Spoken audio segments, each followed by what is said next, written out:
क्या अब देश के कॉलेजेस और यूनिवर्सिटी में पढ़ाई केवल आपकी मेहनत और काबिलियत के दम पर होगी या फिर छात्रों को हर वक्त शिकायतों और निगरानी के डर के साए में रहना होगा?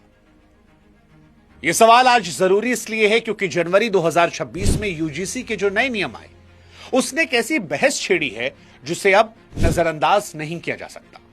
यहां दो तस्वीरें आती हैं। एक तरफ मोदी सरकार और यूजीसी का विजन जिसमें वो कैंपस को भेदभाव मुक्त और सुरक्षित बनाने का दावा कर रहे हैं।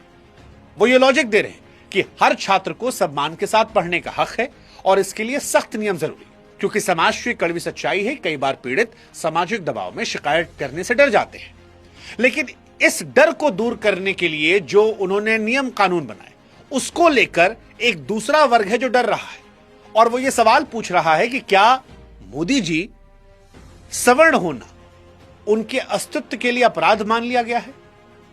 वो ये पूछ रहे हैं कि मोदी जी ऐसा क्यों लग रहा है कि हमारे खिलाफ आप एक ऐसा कानूनी घेरा बना रहे हैं जहां पर अपनी बेगुनाही साबित करने का हमें मौका ही नहीं मिलेगा।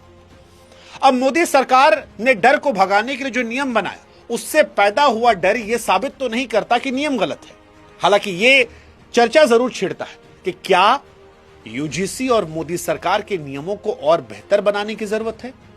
क्या वाकई बराबरी के नाम पर एक ऐसी व्यवस्था तैयार की जा रही है जहां सवर्ण होना आज सवर्णों की सबसे बड़ी कमजोरी बन रहा है? देखिए, यह सवाल बड़ा महत्वपूर्ण है और सोशल मीडिया इन सवालों से पटा पड़ा है। लेकिन इस सवाल को समझने के लिए हमें पहले यूजीसी के नियमों को समझना पड़ेगा कि क्या और क्यों ये नियम लागू किए गए। तो यूजीसी के जो नियम है वो 13 जनवरी 2026 को सामने आते हैं। सरकार का कहना था कि इन्हें नई शिक्षा नीति के तहत लागू किया जाएगा ताकि पढ़ाई की जगहों पर सभी को बराबरी का मौका मिल सके। पिछले कुछ सालों में कैंपस के अंदर भेदभाव की जो खबरें आई उन्हें देखते हुए सरकार यह महसूस करती है कि पुराने नियम काफी नहीं थे और इसीलिए मोदी सरकार हर कॉलेज में खास सेंटर और कमेटी बनाना जरूरी कर रही है। अब नियम यहां पर यह कहते हैं कि अगर किसी छात्र को यह लगता है कि उसके साथ कोई गलत व्यवहार हुआ है तो वो ऑनलाइन या फिर हेल्पलाइन के जरिए जाकर शिकायत कर सकता है और कॉलेज को 15 से 30 दिनों के अंदर इसकी पूरी जांच करनी होगी। कुल मिलाकर कहें तो सरकार की नीयत यहां पर स्पष्ट तौर पर यह दिखती है कि एक ऐसा सिस्टम बनाया जाए जहां पर पिछड़े छात्रों को असुरक्षा महसूस ना हो। लेकिन उनके पिछड़े छात्रों को लेकर जो उनकी नीयत है इसी की आड़ में सामान्य वर्ग जो है वो अपने लिए गहरी चिंता जाहिर कर रहा है।